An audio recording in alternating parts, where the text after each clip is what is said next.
명수가 나 어떡하면 좋니? 거실 소파에 앉자마자 숙자는 눈물부터 터뜨렸습니다. 늘 당당하고 어디 가서 싫은 소리 한 번 못하던 제 50년 지기 친구였기에 그 모습이 더 마음을 아프게 찔러왔죠. 한참을 어깨를 들썩이던 숙자는 겨우 입을 열었습니다. 아들 녀석 사업에 급하게 돈이 들어갈 때가 생겼는데 자기 신용에 잠깐 문제가 생겨서 대출이 막혔다는 겁니다. 그러면서 내 손을 덥석 잡더군요. 그 뜨거운 악력에 저는 순간 저도 모르게 몸을 움찔했습니다. 명수가 정말 미안한데 내 이름으로 작은 대출 하나만 받으면 안 될까? 정말 금방 갚을게. 이 은혜는 죽어서도 안 잊을게. 머릿속이 복잡해졌습니다. 친구의 딱한 사정, 눈물, 그리고 그 간절한 부탁. 하지만 평생을 동사무소 재무과에서 돈 문제를 다루며 살아온 제 감이 어딘가 이상하다고 소리치고 있었습니다. 저는 마른 입술을 혀로 축이며 조심스럽게 물었습니다. 명수가 나 신용이 다 막혀서 너 이름으로 대출 하나만 받아줄 수 있게 해줘. 당장 급해서 그래. 그래도 그건 좀 힘들 것 같은데 숙자 내 이름으로는 안 되는 거야? 안 돼. 나 지금 신용불량이라서 그냥 너 신분증이랑 도장만 잠깐 빌려줘. 내가 다 알아서 할게. 그 말에 손끝이 얼어붙는 것 같았습니다. 신분증. 그건 단순한 호의로 넘겨줄 수 있는 게 아니었습니다. 저는 입술을 눌러 깨물다시피 하며 조심스럽게 되물었습니다. 숙자야, 근데 말이야. 왜 내 신분증이 필요한 거야? 내 걸로 하면 안 돼? 제 짧은 질문에 숙자의 눈동자가 아주 미세하게 흔들리는 것을 저는 놓치지 않았습니다. 숙자는 애써 태어난 척 웃으며 내 손을 더 꽉 잡았습니다. 아이고, 명수가. 너는 공무원만 해서 잘 모르는구나. 나 같은 프리랜서는 별거 아닌 걸로도 신용이 묶일 때가 있어. 그냥 형식적인 거라 금방 풀려. 정말이야. 그 말에 딱히 반박할 거리가 떠오르지 않았습니다. 하지만 마음 한구석이 영 개운치 않았죠. 마치 덜 잠긴 수도꼭지에서 물이 한 방울씩 떨어지는 것처럼 찜찜함이 가시질 않았습니다. 저는 애써 고개를 끄덕였습니다. 하지만 차마 숙자의 얼굴은 바로 쳐다볼 수가 없더군요. 그래도 정말 괜찮은 거지? 큰 문제는 아니고. 제 목소리가 저도 모르게 기어들어가고 있었습니다. 제 마음속 불안이 목소리에 묻어나고 있었던 겁니다. 그런데 왜 자꾸 그의 눈을 마주치기가 힘들었을까요? 제 침묵을 긍정으로 알아들었는지 숙자의 얼굴이 거짓말처럼 환하게 펴졌습니다. 방금까지 눈물 짓던 사람은 어디 가고 오랜 가뭄 끝에 단비를 만난 사람처럼 표정이 빛났죠. 고마워, 명수가. 정말 고마워. 역시 내 친구는 너밖에 없다. 내가 너한테 절대 패 끼칠 일 없어, 알지?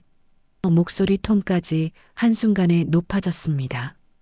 저는 아무 대답도 하지 못하고, 아니, 하지 않고 말없이 일어나 안방 서랍으로 향했습니다. 서랍 맨 안쪽에 넣어둔 작은 오동나무 도장 보관통은 남편이 살아생전 중요한 건 꼭 여기에 두라며 맞춰준 것이었죠. 그 안에 들어있는 내 이름 석자가 새겨진 인감도장, 그리고 지갑에서 꺼낸 내 사진이 박힌 신분증. 이 두 가지가 내 손에 들리자 갑자기 쇳덩이처럼 무겁게 느껴졌습니다. 거실로 나오자 숙자는 이미 소파에서 일어나 저를 기다리고 있었습니다. 그 조급한 몸짓에 저는 차마 친구의 얼굴을 보지 못하고 시선을 아래로 떨궜습니다. 제 손에 들린 신분증과 도장통을 보더니 숙자는 거의 날아올 듯 다가와 제 손에서 그것들을 부드럽지만 재빠르게 가져갔습니다. 마치 제가 마음을 바꾸기라도 할까봐 두려운 사람처럼요. 정말 고맙다, 명수가. 내가 조만간 크게 한턱 쏠게. 우리 호텔 뷔페라도 갈까? 숙자는 이미 모든 게 해결된 사람처럼 신이 나 있었습니다. 그 목소리를 듣고 있자니 어지러움증이 일었습니다. 저는 그저 희미하게 웃어 보일 뿐이었습니다. 숙자는 현관문 손잡이를 잡고는 뒤를 한번 돌아보았습니다. 그리고는 말했죠. 걱정 마. 이걸로 내 급한 불은 다 끄고도 남아. 급한 불이라 그 말이 왜 그리 낯설게 들렸을까요? 저는 그저 오랜 친구에게 야박하게 굴지 않았다는 사실에 스스로를 위로할 뿐이었습니다. 하지만 등 뒤로 닫히는 현관문 소리는 마치 무언가 아주 중요한 것이 내 인생에서 영영 빠져나가는 소리처럼 들렸습니다.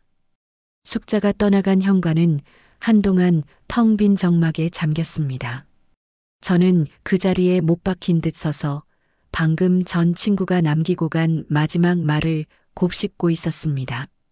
걱정 마. 이걸로 내 급한 불은 다 끄고도 남아. 끄고도 남는다니. 그 말이 이상하게 귓가에 맴돌았습니다. 아들 사업에 잠깐 필요한 돈이라고 했습니다. 잠깐 필요한 돈인데 끄고도 남는다는 말은 대체 무슨 뜻일까요? 앞뒤가 맞지 않았습니다. 마치 작은 틈새를 발견했는데 그 안을 들여다보니 끝이 보이지 않는 동굴이 있는 듯한 기분이었습니다. 그러고 보니 최근 숙자의 모습들이 하나둘 떠올랐습니다. 얼마 전 동창 모임에서 다들 사는 게 팍팍하다며 한숨을 쉴 때 유독 숙자만은 새로 산 듯한 반짝이는 가방을 들고 왔었죠. 누가 봐도 꽤 비싸 보이는 물건이었습니다. 다들 어디서 났냐고 묻자 운 좋게 컨설팅 하나가 잘 터졌다며 손사래를 치며 웃어넘겼습니다. 그때는 그저 오랫동안 고생한 친구가 드디어 빛을 보는구나 싶어 제 일처럼 기뻤습니다. 저는 홀린 듯이 안방으로 들어가 도장통을 넣어두었던 서랍을 다시 열어보았습니다. 텅 빈 그 공간을 보자 심장이 쿵 하고 내려앉았습니다. 그건 그냥 빈 공간이 아니었습니다. 내 인생의 한 부분이 도려내진 것처럼 시리고 아팠습니다. 이건 그냥 돈을 빌려간 게 아닐지도 모른다. 내가 건넨 것은 단순히 신분증과 도장이 아니었다. 어쩌면 내 남은 인생의 평온을 숙자의 손에 통째로 쥐어준 것일지도 모른다는 싸한 직감이 온몸을 휘감았습니다. 그날 이후 저는 며칠 동안 잠을 설쳤습니다. 전화벨이 울릴 때마다 가슴이 철렁 내려앉았습니다. 그리고 그 불길한 예감은 언제나 그렇듯 틀리는 법이 없었습니다. 그렇게 며칠이 흘렀습니다. 저는 애써 아무 일 없는 척 일상을 살아가려 노력했습니다. 아침에 일어나 화초에 물을 주고 텔레비전 아침 드라마를 보며 무던히 웃어 보이기도 했죠. 하지만 그건 모두 껍데기뿐인 연극이었습니다. 마음속에서는 언제 터질지 모르는 시한폭탄이 째깍거리고 있었으니까요. 그날도 여느 때와 같이 조용한 거실 소파에 앉아 신문을 읽고 있었습니다. 창밖으로 들어오는 햇살은 따스하고 평화로웠죠. 바로 그때였습니다. 집 전화기가 요란하게 울리기 시작한 것입니다. 평범한 전화벨 소리였지만 그 순간 제 심장은 바닥까지 쿵 하고 떨어지는 것만 같았습니다. 여보세요. 이명숙 씨 맞으시죠? 수화기 너머에서는 한 번도 들어본 적 없는 젊고 거친 남자의 목소리가 들려왔습니다. 예의라고는 찾아볼 수 없는 다짜고짜 쏘아붙이는 말투였습니다. 네, 그런데요. 누구시죠? 이지캐피탈입니다. 이명숙 씨 명의로 받으신 대출 5천만 원. 오늘 이자 납입일인데 아직 입금이 확인되지 않아서요. 저 무슨 말씀이신지 모르겠네요. 저는 그런 곳에서 대출을 받은 적이 없습니다. 뭔가 착오가 있으신 것 같군요. 제 목소리가 염소처럼 떨려 나왔습니다. 그러자 수화기 너머의 남자는 코웃음을 치더군요. 차고요? 이명숙 씨, 주민번호 앞자리까지 정확한데요. 서류상으로 본인이 직접 자필 서명하신 걸로 다 되어 있습니다. 저희도 장사 하루 이틀 하는 거 아닙니다. 오늘 오후 6시까지 처리 안 하시면 바로 연체 기록 넘어가고 신용불량자 되시는 거 아시죠? 협박이었습니다. 조용하고 부드러운 말투였지만 그 안에 날카로운 칼이 숨겨져 있었죠. 그 말을 끝으로 남자는 일방적으로 전화를 끊어버렸습니다. 전화기에 끊어진 신호음이 마치 제 인생에 내려진 사형 선고처럼 귓가를 때렸습니다. 정신을 차려야 했습니다. 이건 분명 무슨 오해가 있는 거다. 숙자가 이런 엄청난 일을 나에게 상의도 없이 버렸을 리가 없다. 나는 떨리는 손으로 전화기를 다시 집어들었습니다. 그래, 이게 대체 무슨 소리인지 숙자에게 직접 들어봐야겠습니다. 수화기를 내려놓은 손이 사시나무 떨리듯 떨렸습니다. 아니야, 이건 뭔가 잘못된 거야. 숙자가 나한테 이럴 리가 없어. 저는 미친 사람처럼 중얼거리며 다시 전화기 버튼을 눌렀습니다. 이번에는 숙자의 핸드폰 번호였습니다. 귀에 익은 통화 연결음이 흘러나왔습니다. 1초, 2초 시간이 흐를수록 제 심장은 타들어갔습니다. 제발 숙자야. 제발 받아라. 마음속으로 수백 번을 외쳤습니다. 하지만 야속하게도 지금은 전화를 받을 수 없다는 기계적인 목소리만 흘러나왔습니다. 저는 신경질적으로 통화 종료 버튼을 눌렀습니다. 그리고 다시 걸었습니다. 또다시 기계음만 나왔습니다. 다시 걸었습니다. 또다시 기계음만 나왔습니다. 3번, 4번, 10번이 넘어가자 희미한 희망은 점차 차가운 확신으로 변해갔습니다. 피하는 거다. 일부러 내 전화를 피하고 있는 거다. 그 사실을 깨닫자 온몸에서 힘이 쭉 빠져나갔습니다. 거실 소파에 그대로 주저앉았습니다. 눈앞이 캄캄했습니다.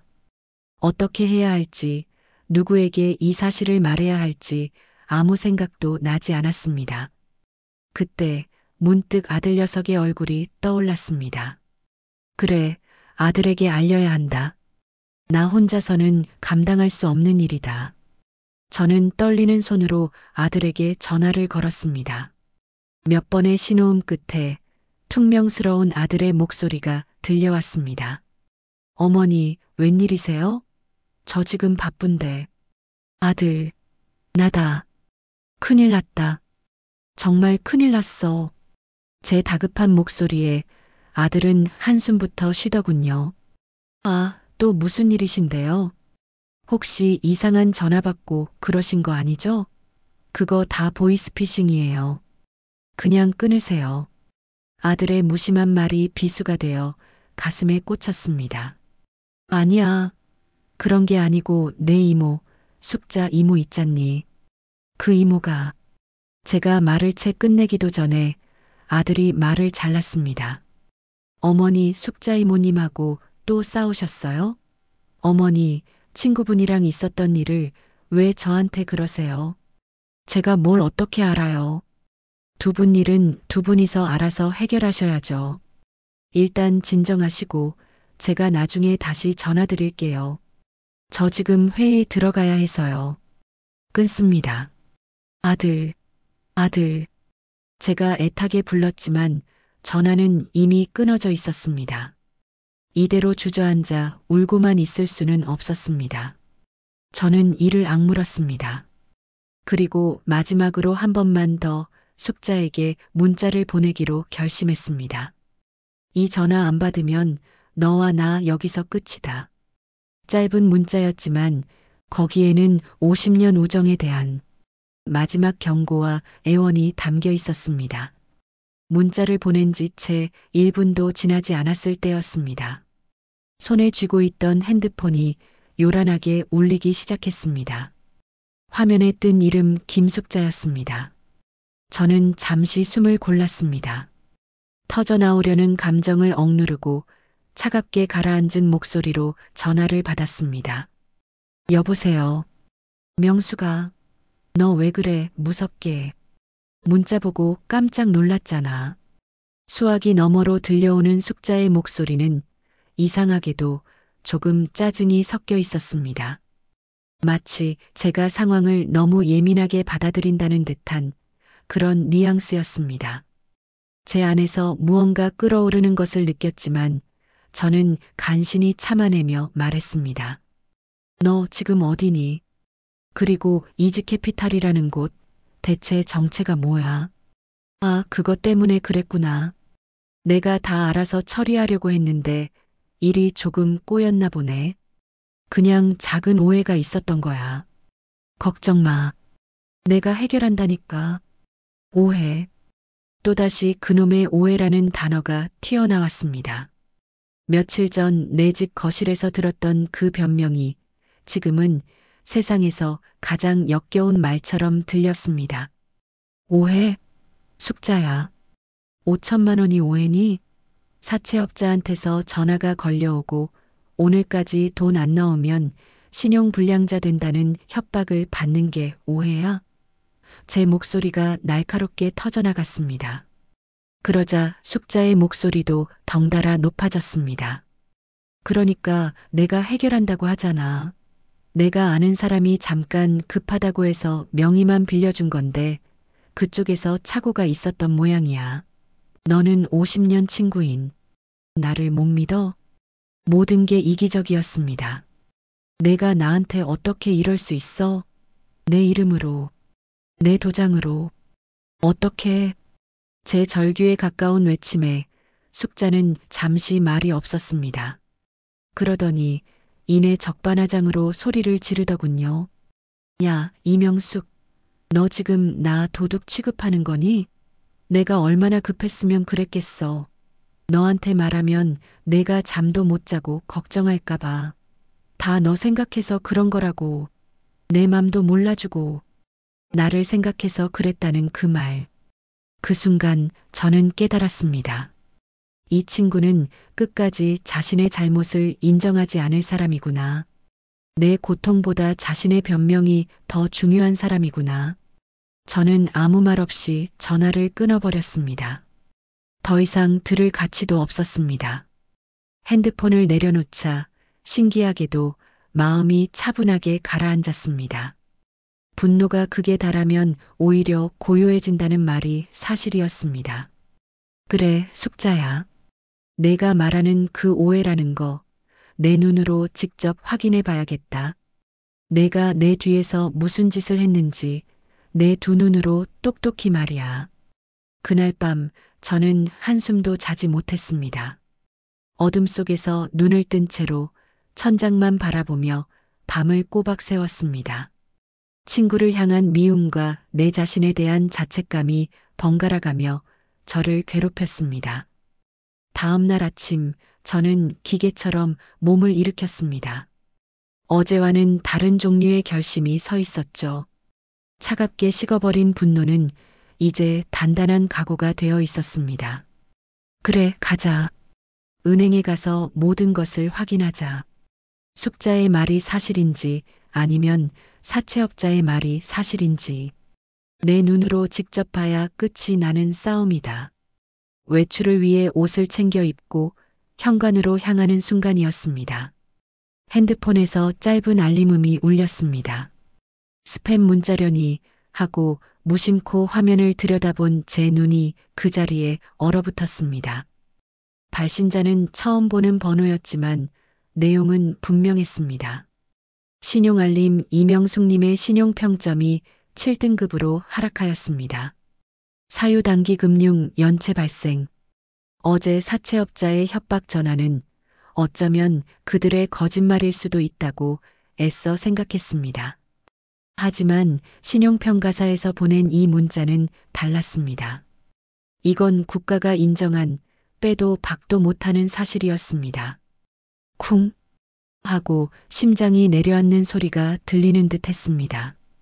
어제의 분노는 온데간데 없이 거대한 충격이 제 온몸을 덮쳤습니다. 이건 그냥 돈 문제가 아니었습니다.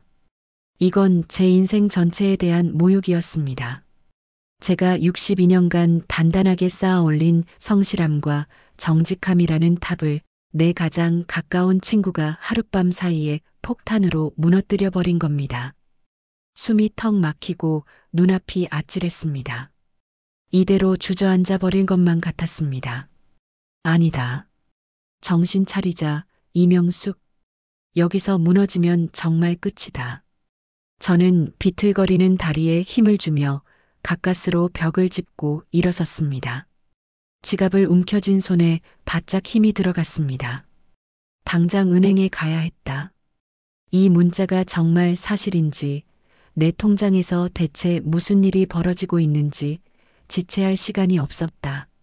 내 눈으로 직접 확인해야만 했다. 은행 문을 열고 들어서는 순간 익숙한 공기가 저를 맞았습니다. 시원한 에어컨 바람, 번호표를 뽑는 기계 소리, 간간이 들려오는 직원들의 나지막한 목소리. 모든 것이 평소와 똑같은 지극히 평범한 은행의 오후였습니다. 하지만 제게는 그 모든 것이 현실이 아닌 것처럼 아득하게 느껴졌습니다. 저는 뻣뻣하게 굳은 몸으로 번호표를 뽑았습니다. 대기 의자에 앉아 기다리는 몇 분이 몇 시간처럼 길게 느껴졌습니다. 제 차례를 알리는 딩동 소리에 화들짝 놀라 창구로 다가갔습니다. 젊은 여직원이 상냥한 미소로 저를 맞더군요. 어서 오세요, 고객님. 무엇을 도와드릴까요? 저는 아무 말 없이 가방에서 낡은 종이 통장 하나를 꺼내 건넸습니다. 제 월급이 처음 들어오던 날부터 남편과 함께 아들 학자금을 모으던 날들이 그 안에 고스란히 담겨 있었습니다. 내 인생의 역사책과도 같은 물건이었죠. 통장 정리 좀 해주세요. 그동안 밀린 것 전부 다요. 제 목소리가 형편없이 갈라져 나왔습니다. 직원은 아무것도 묻지 않고 제 통장을 받아 프린터에 밀어 넣었습니다. 기계가 통장을 뱉어내는 소리가 유난히 크고 거슬리게 들렸습니다. 짧은 몇 초 동안 프린터는 무심하게 제 통장 위에 검은 글씨들을 새겨나갔습니다. 그건 단순한 거래 내역이 아니었습니다. 제 인생에 찍히는 5점의 기록이었습니다. 직원이 통장을 제게 건넸습니다. 정리 다 되었습니다, 고객님. 하는 목소리가 멀리서 들리는 것 같았습니다. 머릿속이 텅 비어버린 것 같았습니다. 저는 떨리는 손가락으로 통장의 글씨들을 천천히 짚어 내려갔습니다. 출금 5천만 원. 그리고 그 옆에 찍힌 제 인생을 지옥으로 끌고 들어온 이름 5자. 그 5글자가 제 눈에 똑똑히 들어왔습니다. 이지캐피탈. 어제 수화기 너머에서 들었던 바로 그 이름이었습니다. 사채업자의 협박이 거짓이 아니었음을 증명하는 선명하고 잔인한 3글자. 그 글자가 인쇄된 내 통장을 보는 순간 저는 더 이상 서 있을 수가 없었습니다. 온몸의 힘이 모래처럼 빠져나가며 다리가 그대로 꺾였습니다. 어머, 고객님, 고객님 괜찮으세요? 창구 너머에서 나를 지켜보던 젊은 직원이 비명을 지르며 밖으로 뛰쳐나왔습니다.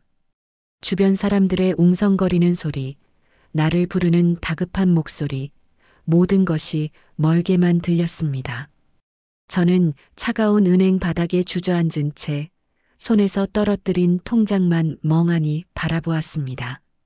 내 인생의 결산 보고서처럼 바닥에 나뒹굴고 있는 낡은 종이 쪼가리. 그때였습니다. 제 머릿속에서 며칠 전 숙자의 얼굴이 필름처럼 스쳐 지나간 것은 눈물을 흘리며 내 손을 잡던 얼굴이 아니었습니다. 내게서 신분증과 도장을 받아들고 환하게 웃던, 세상을 다 가진 듯 안도하던 바로 그 얼굴이었습니다. 나를 이 나락으로 밀어 떨어뜨리고 저 혼자 살았다고 기뻐하던 그 표정이었습니다. 나를 걱정해서 그랬다고? 내 신용등급을 7등급으로 쳐받고 내 통장에서 5천만 원을 빼돌린 게 나를 걱정해서 한 짓이라고? 그 순간 저는 깨달았습니다. 이대로 주저앉아 울고 있을 때가 아니라는 것을. 억울해서라도 이대로 죽을 수는 없었습니다. 김숙자, 너는 나한테 이러면 안 됐다. 50년 우정을 이런 식으로 짓밟으면 안 되는 거였다. 절대로. 고객님, 정신 좀 차려보세요. 제가 부축해 드릴게요. 일어나실 수 있겠어요? 젊은 직원이 제 팔을 잡아 일으켰습니다. 저는 그 직원의 손을 잡고 비틀거리면서도 다시 두 발로 섰습니다. 그리고 바닥에 떨어진 내 통장을 주워들었습니다. 더 이상 그것은 내 인생의 역사책이 아니었습니다. 친구에게 뒤통수를 맞은 처절한 전쟁의 기록이었습니다. 저는 저를 걱정스럽게 바라보는 직원을 향해 희미하게 고개를 저었습니다. 괜찮아요. 이제부터 괜찮아져야죠. 그리고 나지막이 덧붙였습니다. 내가 직접 만나서 똑똑히 물어봐야 할 사람이 생겼거든. 은행을 어떻게 빠져나왔는지 기억이 나지 않습니다.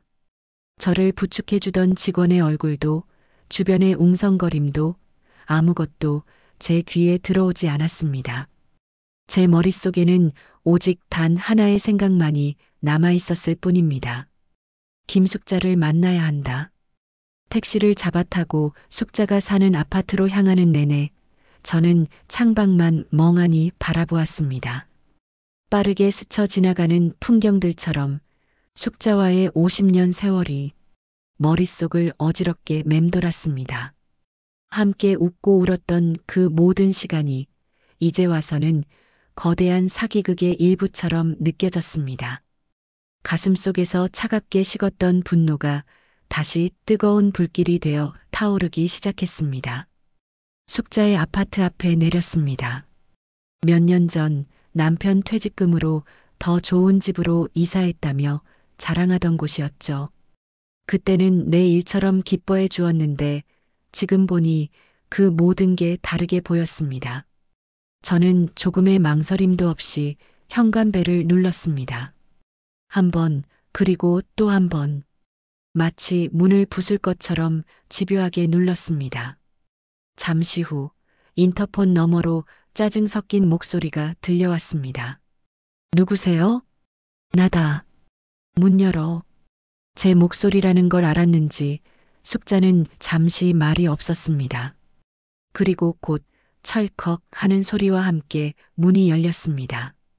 편안한 실내복 차림의 숙자는 갑작스러운 제 방문에 당황한 기색이 역력했습니다. 어머, 명수가. 웬일이야, 연락도 없이. 숙자는 애써 웃으며 저를 안으로 들이려 했습니다. 하지만 저는 그 자리에 버티고 서서 움직이지 않았습니다.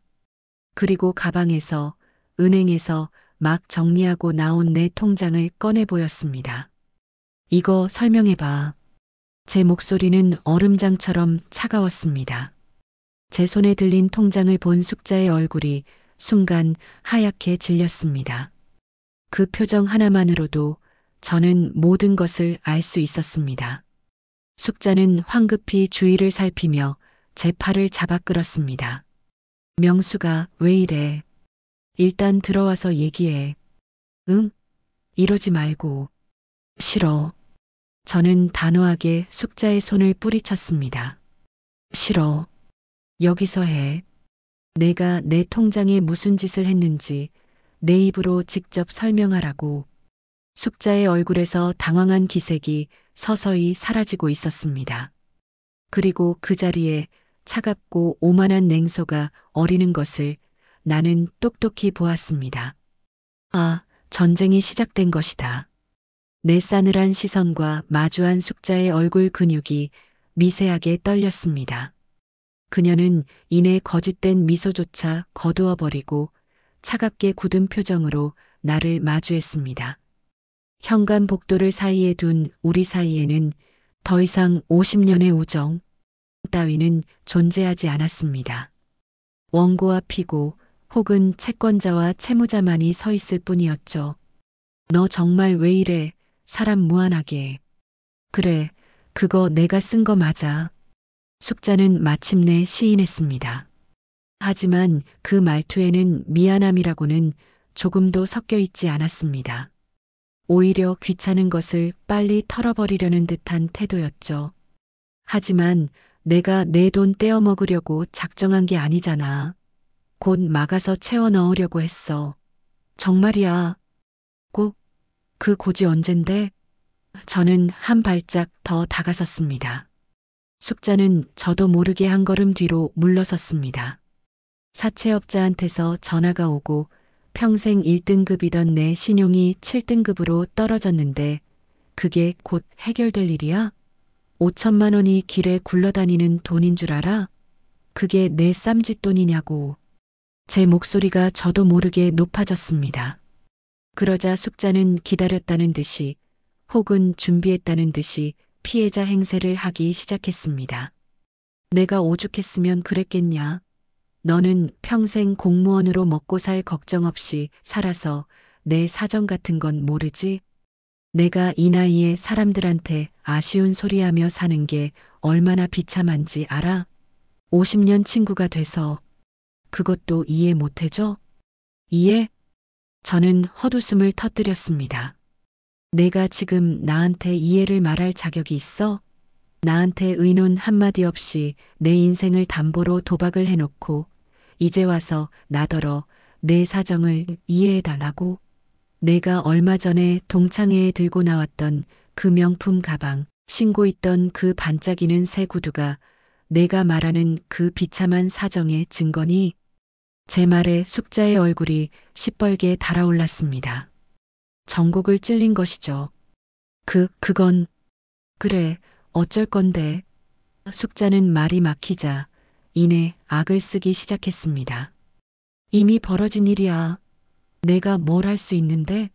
배째, 경찰에 신고라도 할 테냐? 그 말을 듣는 순간 나는 알았습니다. 이 관계는 돌이킬 수 없이 끝났다는 것을, 용서나 화해 같은 건 애초에 불가능했다는 것을. 숙자는 방금 내 마지막 남은 미련마저 제 손으로 끊어버린 참이었습니다. 경찰에 신고라도 할 테냐? 숙자의 마지막 말은 악의에 찬 조롱이었습니다. 나 같은 늙은이가 뭘 할 수 있겠냐는 비웃음이었죠. 그 말을 듣는 순간 제 머릿속을 휘젓던 뜨거운 분노가 거짓말처럼 차갑게 식어내리는 것을 느꼈습니다. 그리고 그 자리에는 강철처럼 단단하고 차가운 무언가가 자리 잡았습니다. 저는 아무 대답도 하지 않았습니다. 그저 숙자의 얼굴을, 그 일그러진 얼굴을 가만히 들여다보았습니다. 50년을 친구라는 이름으로 내 곁에 머물렀던 저 얼굴. 이제 보니 너무나도 낯설었습니다. 그래. 제 입에서 나온 것은 저 자신도 놀랄 만큼 침착하고 낮은 목소리였습니다. 내가 바라는 게 그거였구나. 경찰 신고. 저는 숙자에게서 시선을 거두고 그녀의 손에 들려 너덜너덜해진 내 통장으로 시선을 옮겼습니다. 나는 오늘 내 50년 지기 친구의 장례식을 치렀다. 고맙다. 내 덕분에 미련은 하나도 남지 않았으니. 이제 내 눈앞에 서 있는 건 내 친구를 죽이고 그 가면을 쓴 이름 모를 사기꾼일 뿐이야. 그 말을 끝으로 저는 뒤를 돌아섰습니다. 더 이상 할 말도 들을 말도 없었습니다. 미련도 분노도 슬픔도 모두 그 현관문 앞에 내려놓고 왔습니다. 제 인생에서 김숙자라는 이름은 바로 그 순간 완벽하게 지워졌습니다. 결심은 섰습니다. 강철 같은 의지도 생겼습니다. 그런데 이상했습니다. 아파트 건물을 완전히 빠져나와 차가운 아스팔트 위를 걷는데 갑자기 다리에 힘이 풀렸습니다. 굳게 먹었던 마음과 달리 앞으로 뭘 어떻게 해야 할지, 어디서부터 이 싸움을 시작해야 할지 눈앞이 캄캄했습니다. 사채업자, 은행, 그리고 김숙자. 그 거대한 벽들 앞에 기댈 곳 하나 없는 저는 또다시 혼자였습니다. 숙자의 집 앞에서 돌아온 후 며칠 동안 저는 시체처럼 누워 지냈습니다. 복수하겠다고, 죗값을 치르게 하겠다고 마음속으로 수백 번을 외쳤지만 몸은 솜에 물을 먹인 듯 천근만근 무거웠습니다. 현관문을 나설 용기가 나지 않았습니다. 커튼을 걷고 햇빛을 마주할 힘조차 없었습니다. 집안의 모든 소리가 저를 괴롭혔습니다. 똑딱거리는 시계 소리는 마치 재촉하는 사채업자의 발소리 같았고, 윙윙거리는 냉장고 소리는 내 신세를 비웃는 조롱처럼 들렸습니다. 텔레비전을 켜면 행복하게 웃는 사람들의 모습에 우라가 치밀어 꺼버렸습니다. 세상은 아무 일 없다는 듯이 잘만 돌아가는데 왜 나만 이 어둡고 축축한 동굴에 갇혀 있어야 하는지 억울했습니다. 밤에는 잠을 이룰 수 없었습니다. 눈을 감으면 숙자의 그 뻔뻔한 얼굴이, 사채업자의 그 거친 목소리가, 아들의 그 차가운 음성이 번갈아 나타나 저를 괴롭혔습니다. 낮에는 멍하니 허공만 바라보았습니다. 이제 뭘 어떻게 해야 하나? 경찰서에 가야 하나? 아니면 변호사를 찾아가야 하나? 창피해서 밖에 나갈 수가 없었습니다. 동네 사람들이 내 등 뒤에서 저 할머니 빚더미에 앉았다며 하고 수군거릴 것만 같았습니다. 평생을 떳떳하게 살아왔는데 하루아침에 남들 앞에 고개도 못 드는 신세가 되다니 죽고 싶다는 생각마저 들었습니다. 남편의 영정사진을 붙들고 밤새 울기도 했습니다. 여보, 나 어떡해요? 나 너무 무섭고 억울해요.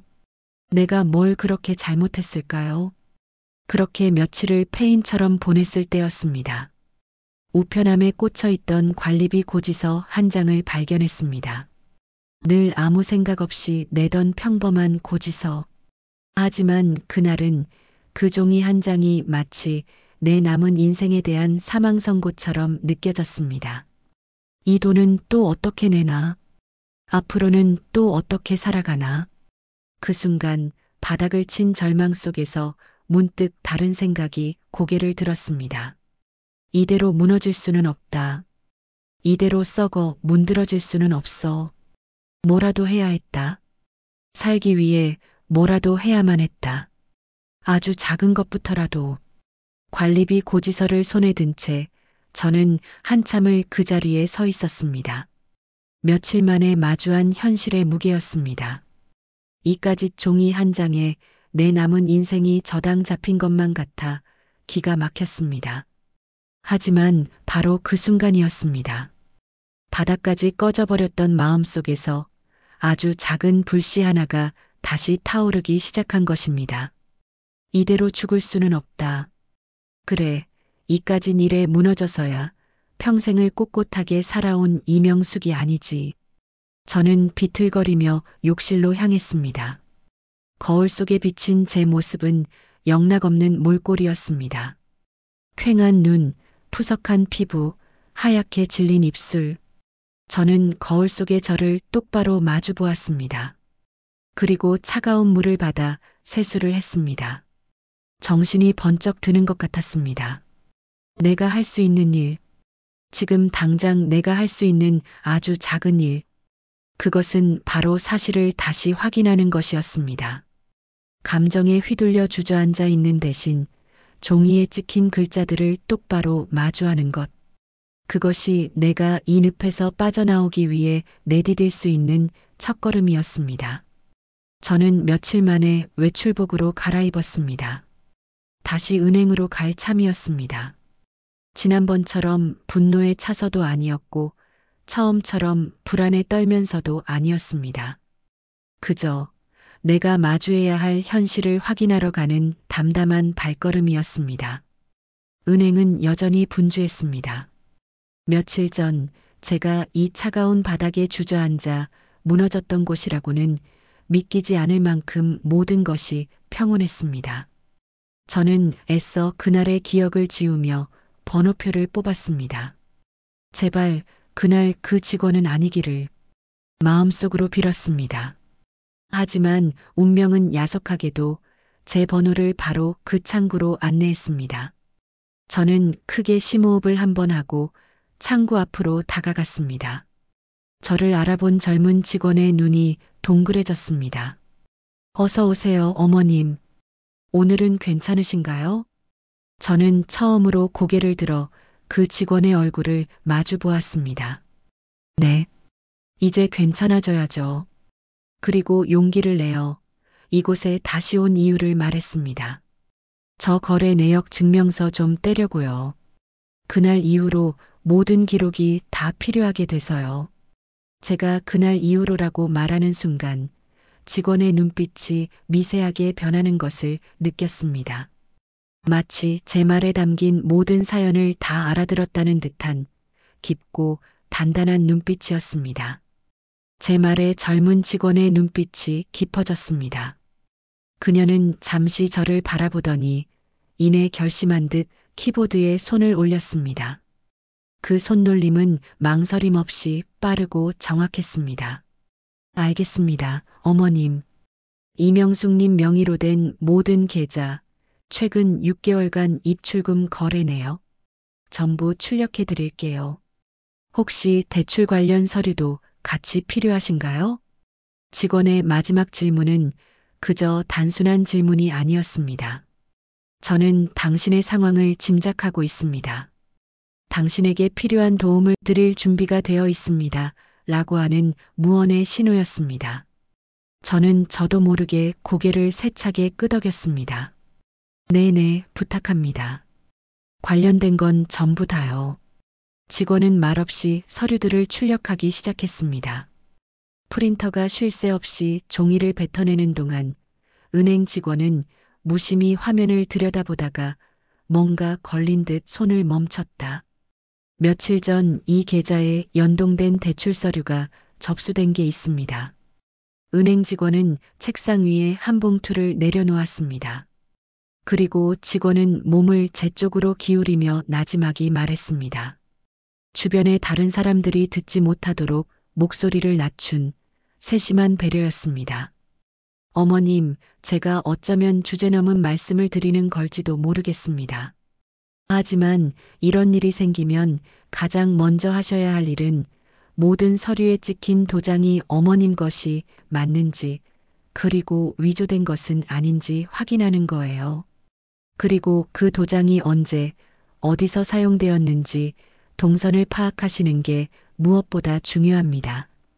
직원은 두툼해진 서류 뭉치를 제게 건네주었습니다. 며칠 전에는 그저 절망의 기록이었던 이 종이들이 이제는 내 손에 들린 무기처럼 느껴졌습니다. 그녀는 서류 맨 위에 작은 메모지 하나를 붙여주었습니다. 거기에는 그녀의 이름과 직통 전화번호가 적혀 있었습니다. 박지원, 궁금한 게 있으시면 다른 창구 가지 마시고 저한테 바로 연락 주세요. 어머님, 제가 아는 선에서는 최대한 도와드릴게요. 저는 그 이름 석자와 저를 바라보는 단단한 눈빛을 마음에 새겼습니다. 세상이 나를 버린 줄 알았는데 아니었습니다. 이 차가운 도시 한복판에서 내게 손을 내밀어주는 사람이 있었습니다. 은행을 나오자 온통 회색빛으로만 보이던 세상이 조금은 다르게 보였습니다. 나는 집으로 향하던 발걸음을 돌렸습니다. 내가 지금 가야 할 곳은 어두운 집구석이 아니었습니다.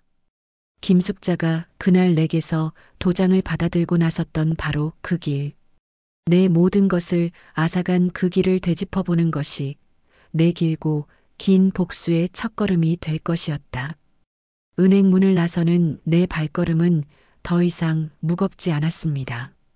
오히려 이상할 만큼 가벼웠죠. 두 손에 들린 두툼한 서류 뭉치는 천군만마를 얻은 장수의 무기처럼 든든했습니다. 저는 집으로 향하던 발걸음을 돌렸습니다. 내가 지금 가야 할 곳은 어둡고 외로운 집구석이 아니었습니다. 모든 비극이 시작된 그날, 숙자가 우리 집을 나섰던 그 길을 따라 저는 천천히 걷기 시작했습니다. 늘 무심코 지나다니던 평범한 동네 길이 그날따라 모든 것이 단서처럼 보였습니다. 저 모퉁이를 돌아 숙자는 어디로 향했을까? 머릿속에서 동사무소에서 일하던 젊은 시절에 내가 말을 걸어왔습니다. 이명숙 씨, 정신 차려요. 타인의 인감도장과 신분증으로 거액의 대출을 받으려면 가장 먼저 필요한 서류가 뭘까요? 위임장. 그렇습니다. 내 모든 권한을 타인에게 넘긴다는 무시무시한 그 서류. 숙자는 분명 내 인감도장이 찍힌 위임장을 위조했을 겁니다. 그리고 그 위임장이 법적 효력을 가지려면 반드시 거쳐야 하는 곳이 있었죠. 공증사무소. 그 단어가 떠오르는 순간 제 발걸음이 빨라졌습니다. 저는 우리 아파트 단지 주변 상가들을 샅샅이 훑기 시작했습니다. 눈에 불을 켜고 간판들을 읽어 내려갔습니다. 부동산, 미용실, 세탁소 그러다 낡은 상가 건물 2층에 먼지 쌓인 간판 하나가 눈에 들어왔습니다. 최인철 법무사, 공증. 저는 잠시 그 건물 앞에 서서 2층 사무실 창문을 올려다보았습니다. 저 작은 창문 안에서 내 운명이 내 의지와는 상관없이 난도질 당하고 있었던 겁니다. 이를 악물었습니다. 두려움은 없었습니다. 오직 내 모든 것을 제자리로 돌려놓겠다는 결심만이 가득했습니다. 나는 굳게 닫힌 낡은 건물 문을 열고 안으로 들어갔습니다. 삐걱거리는 계단을 밟고 올라가는 내 발소리가 내 복수의 시작을 알리는 신호탄처럼 울려 퍼졌습니다. 삐걱거리는 계단을 올라서자 낡은 유리문 너머로 퀴퀴한 사무실 풍경이 보였습니다. 먼지 쌓인 서류 더미, 누렇게 바랜 벽지, 그리고 그 모든 것의 주인인 듯한 늙수구레한 남자 한 명. 그가 바로 최인철 법무사인 모양이었습니다. 제가 문을 열고 들어서자 남자는 신문을 보던 눈을 들어 저를 귀찮다는 듯이 쳐다보았습니다. 무슨 일로 오셨을까요? 저는 그의 책상 앞으로 망설임 없이 다가섰습니다. 그리고 제 지갑에서 신분증을 꺼내 그의 앞에 내려놓았죠. 저는 이명숙이라고 합니다. 며칠 전 제 이름으로 된 위임장 공증을 받으러 온 사람이 있었는지 확인하러 왔습니다. 제 단도직입적인 말에 법무사는 미간을 찌푸렸습니다. 그걸 내가 어떻게 합니까? 그리고 그런 건 개인정보라 알려줄 수 없어요. 예상했던 반응이었습니다. 저는 제 뒤에 있는 은행에서 받은 서류 뭉치를 책상 위에 탁 소리가 나게 올려놓았습니다. 그 소리에 남자의 어깨가 움찔하는 것을 보았죠. 본인이 직접 왔습니다. 본인 위임장에 대한 사실관계 확인은 개인정보보호법 위반 사항이 아닙니다. 저는 동사무소에서 일하며 귀에 못이 박이도록 외웠던 법 조항을 읊었습니다. 만약 확인을 거부하시면 저는 지금 바로 구청에 가서 이 사무실에 대한 정식 민원을 넣고 금융감독원에도 명예 도용 관련 조사를 요청할 겁니다. 아, 그리고 세무서에도요. 여기 사업자 등록은 제대로 하고 영업하시는 거 맞겠죠? 제 말에 남자의 얼굴이 하얗게 질리기 시작했습니다. 저 같은 힘없는 늙은이가 법과 행정 절차를 줄줄 꿰고 있으리라고는 상상도 못했을 겁니다. 그는 마지못해 자리에서 일어나 뒤편에 있는 서류 캐비닛을 뒤지기 시작했습니다. 잠시 후 그가 종이 한 장을 들고 돌아왔습니다. 이거 맞습니까? 저는 떨리는 목소리를 애써 감추며 굳은 표정으로 그를 마주 보았습니다. 이거 복사 한 장 해주시죠. 증거물로 제출해야겠습니다. 제 차가운 말에 법무사 놈의 떨리는 손이 복사기 버튼을 눌렀습니다. 갓 복사되어 나온 따끈한 종이. 그것은 제 복수의 첫 번째 증거물이었습니다. 저는 그 종이를 반으로 접어 단단히 움켜쥐었습니다. 김숙자, 이제부터가 진짜 시작이다. 내가 남긴 이 더러운 흔적들을 따라 나는 내 숨통을 하나씩 끊어놓을 것이다. 법무사 사무실에 삐걱거리는 계단을 내려오자 차가운 바깥 공기가 뜨거워진 내 뺨을 식혀주었습니다. 손에 쥔 종이 한 장. 이것이 내 첫 번째 무기였다. 하지만 이걸로는 부족했다. 나는 놈들의 심장부로 가야만 했다. 모든 악행이 완성된 곳, 이지캐피탈이라는 유령의 소굴로. 하지만 주소도 전화번호도 알 길이 없었다. 막막했다. 전화는 다시 은행에서 출력한 내 계좌 서류 뭉치를 꺼내 들었습니다. 희미한 가로등 불빛 아래 한 장 한 장 넘기며 샅샅이 훑었습니다. 그러다 통장 거래 내역서 한 구석에 아주 작은 글씨로 찍힌 숫자들이 눈에 들어왔습니다. 취급점 번호 724.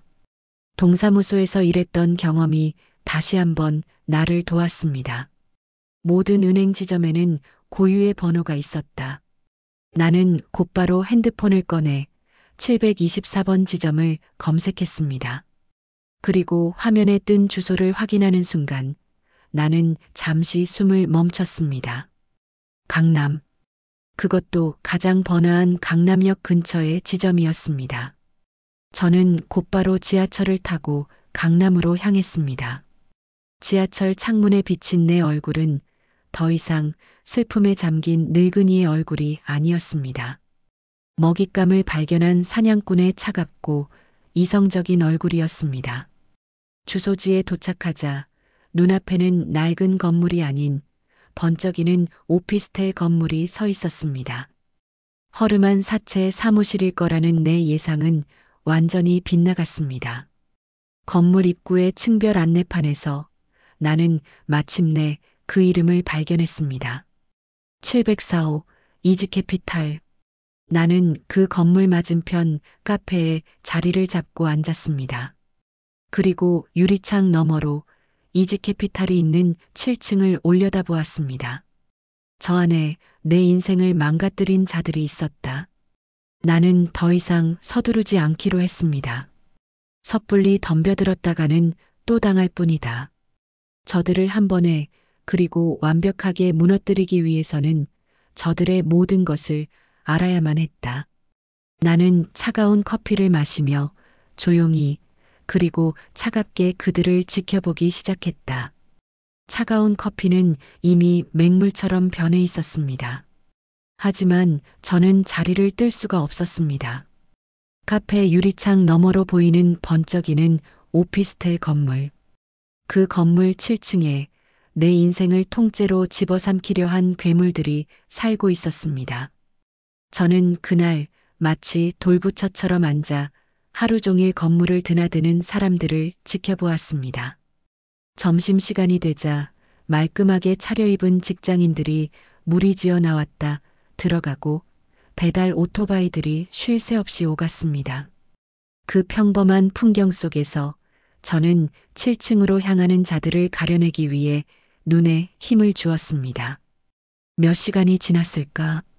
검은색 고급 세단 한 대가 건물 앞에 멈춰 섰습니다. 그리고 잠시 후 40대쯤으로 보이는 한 남자가 건물 안에서 나왔습니다. 기름을 발라 반짝이는 머리, 비싼 시계, 그리고 오만함이 뚝뚝 묻어나는 표정. 그는 차에 올라타기 전 마치 세상의 왕이라도 된 것처럼 거만하게 주변을 한번 둘러보더군요. 직감적으로 알 수 있었습니다. 저자가 바로 이지캐피탈의 핵심 인물 중 하나라는 것을 알아볼 수 있었습니다. 그리고 또 잠시 후 이번에는 젊은 부부 한 쌍이 거의 울상이 된 얼굴로 건물을 빠져나왔습니다. 그들은 서로를 붙잡고 의지한 채 힘없이 길을 걸어갔습니다. 그 뒷모습에서 저는 며칠 전에 제 모습을 보았습니다. 모든 것을 잃고 망연자실했던 바로 그 모습. 저는 아무에게도 연락하지 않았습니다. 아들에게도 나를 도와주겠다던 그 친절한 은행원에게도. 이것은 온전히 나 혼자만의 싸움이었습니다. 누구의 도움도 받을 수 없는 고독한 전쟁이었죠. 해가 지고 도시의 불빛이 하나둘 켜졌습니다. 저는 자리에서 일어났습니다. 하루 종일 지켜봤지만 아직은 때가 아니었습니다. 놈들의 심장에 칼을 꽂으려면 가장 약한 부분을 정확히 알아내야만 했습니다. 나는 내일도 이곳에 다시 올 것입니다. 저들의 모든 움직임을 내 눈에 담고 그들의 약점을 찾아낼 때까지 계속 여기에 올 겁니다. 내 싸움은 이제부터 소리 없는 전쟁이었다. 다음 날 나는 같은 카페, 같은 자리에 다시 앉았습니다. 이번에는 작은 수첩과 펜을 앞에 놓고서였죠. 어제는 그저 멍하니 바라보기만 했다면 오늘부터는 기록하기로 했습니다. 놈들의 움직임 하나하나를 빠짐없이. 아침 9시. 어제 보았던 그 거만한 남자가 검은색 세단을 타고 출근했습니다. 나는 수첩에 적었습니다. 오전 9시 5분 검은색 세단, 차량 번호판, 40대 남성 출근. 그 후로도 몇몇 사람들이 7층으로 향하는 것을 기록했습니다. 그들은 하나같이 비싸 보이는 옷을 입고 어딘지 모르게 날카롭고 탐욕스러운 인상을 풍겼습니다. 저는 그들의 인상착의와 시간을 꼼꼼히 받아 적었습니다. 그것이 지금 내가 할 수 있는 유일한 싸움이었습니다. 시간은 지루하게 흘러갔습니다. 커피를 2잔째 비우고 점심시간이 지났을 무렵이었습니다. 무심코 건물 입구를 바라보던 내 눈이 그 자리에 그대로 얼어붙었습니다. 심장이 멎는 것 같았습니다. 익숙한 뒷모습, 얼마 전까지만 해도 내 가장 가까운 친구였던 김숙자였습니다. 숙자는 조금의 망설임도 없이 너무나도 자연스럽게 그 오피스텔 건물 안으로 들어갔습니다. 마치 매일같이 출근하는 직장인처럼 경비원과 가볍게 목례를 나누는 모습까지 보였습니다. 잠시 후 제가 어제 보았던 그 거만한 남자가 숙자를 마중이라도 나온 듯 함께 엘리베이터를 기다리는 모습이 유리문 너머로 희미하게 보였습니다. 둘은 웃으며 이야기를 나누고 있었습니다. 그 사실을 깨닫는 순간 온몸에서 피가 빠져나가는 것처럼 싸늘해졌습니다. 분노보다 더 지독한 허탈감이 저를 덮쳤습니다. 나는 거대한 사기극의 주인공도 아니었고 비운의 피해자도 아니었습니다. 그저 늙고 순진한 사냥감, 그 이상도 이하도 아니었던 겁니다. 얼마나 지났을까? 숙자가 다시 건물 밖으로 나왔습니다. 이번에는 혼자였습니다. 그녀는 핸드폰을 보며 무언가 즐거운 듯 입가에 옅은 미소를 띠고 있었습니다. 나는 조용히 계산을 하고 카페를 나섰습니다. 더 이상 저 건물을 지켜볼 필요는 없었습니다. 내 목표는 이제 저 건물이 아니라 저 건물에서 방금 걸어 나온 저 여자, 바로 김숙자였습니다.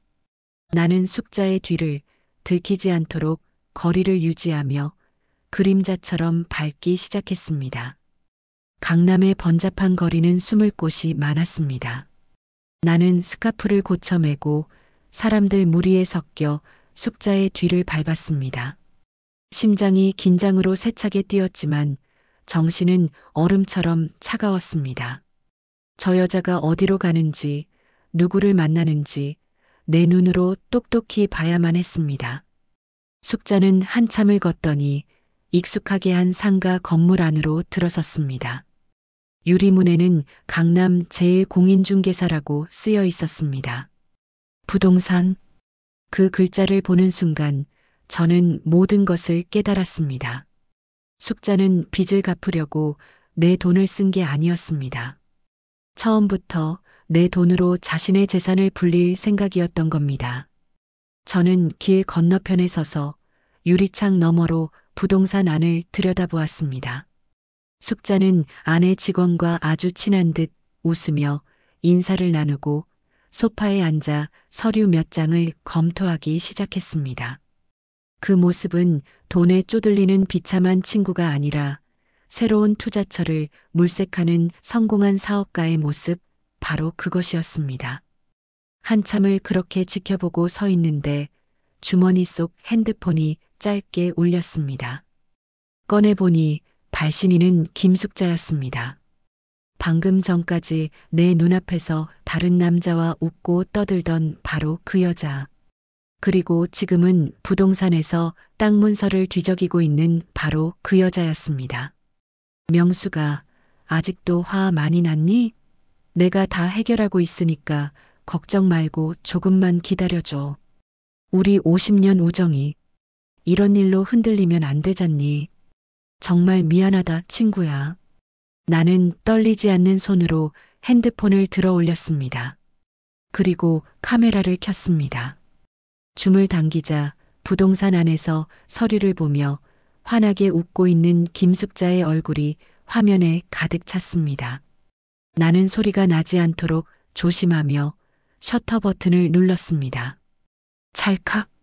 그 소리 없는 셔터음이 내 마음속에서는 사형수의 마지막을 알리는 소리처럼 서늘하게 울려 퍼졌습니다.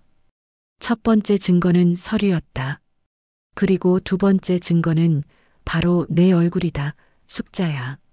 그날 이후 내 집은 전쟁 지휘본부가 되었습니다. 저는 식탁 위에 은행에서 받아온 서류와 법무사 사무실에서 복사해 온 위임장을 펼쳐놓고 밤낮으로 그것들만 들여다보았습니다. 돋보기까지 꺼내들고 숫자 하나, 글자 하나 빼놓지 않고 뜯어보았죠. 잠은 줄였고 밥은 굶다시피 했습니다. 오직 이 지독한 싸움을 끝내야 한다는 고요하고 집요한 집착만이 저를 살게 했습니다. 그렇게 며칠이 지났을까? 며칠 밤을 샌 탓에 눈이 침침하고 머리가 핑 돌았습니다. 모든 게 똑같아 보이고 더 이상 새로운 것은 없는 것 같았습니다. 그만하고 잠시 쉬어야겠다 생각하며 서류를 덮으려던 바로 그 순간이었습니다. 제 예민해진 촉이 통장 거래 내역서 한 구석에 아주 작은 이상한 흐름을 포착했습니다. 그것은 5천만 원이라는 거대한 사기 금액에 가려져 하마터면 놓칠 뻔한 아주 사소한 기록이었습니다. 지난 석 달 동안 매달 25일이 되면 박민준이라는 처음 보는 이름으로 정확히 5만 원이 내 통장에 입금되었습니다. 그리고 바로 다음 날인 26일 그 5만 원은 S카드라는 이름으로 자동이체 되어 귀신같이 빠져나갔습니다. 그것은 5천만 원이라는 금액보다 더 참을 수 없는 모욕이었습니다. 그 여자에게 나는 50년 지기 친구가 아니라 그저 마음대로 이용하고 버려도 되는 이름뿐인 껍데기에 불과했던 겁니다. 그 경멸과 무시에 이가 갈렸습니다. 나는 수첩의 새 페이지에 박민준과 S카드라는 두 개의 이름을 적었습니다. 이것은 숙자가 미처 숨기지 못한 그녀의 더럽고 추악한 또 다른 꼴이었습니다. 김숙자, 너는 대체 내 뒤에서 얼마나 많은 가면을 쓰고 얼마나 많은 짓을 벌인 거니? 이 새로운 실마리를 앞에 두고 저는 다시 핸드폰을 들었습니다. 혼자서는 풀 수 없는 매듭이었습니다. 그 친절하고 똑똑했던 젊은 은행원 박지원 씨에게 연락해야 할 때였습니다. 저는 떨리는 손으로 박지원 씨가 건네주었던 메모지에 적힌 번호를 눌렀습니다. 몇 번의 신호음이 가고 곧이어 차분하고 똑똑한 목소리가 들려왔습니다. 네, 박지원입니다. 아, 박지원 씨. 저 며칠 전에 찾아뵈었던 이명숙입니다. 아, 어머님. 기억하고 말고요. 무슨 일 있으세요? 혹시 무슨 문제라도 생기신 건가요? 그 직원의 목소리에는 진심 어린 걱정이 묻어 있었습니다. 저는 잠시 망설이다 지난 며칠간의 일을 간략하게 설명했습니다. 숙자가 이지캐피탈의 한패였다는 사실과 부동산에 드나드는 것을 목격한 일, 그리고 마지막으로 내 통장이 마치 대포 통장처럼 쓰이고 있었던 정황까지. 제 말을 잠자코 듣고 있던 박지원 씨가 자동이체 이야기가 나오자 낮은 탄성을 내뱉었습니다. 어머님, 그거 아주 중요한 단서가 될 수 있겠어요. 혹시 지금 시간 괜찮으시면 다시 한번 은행으로 와주시겠어요?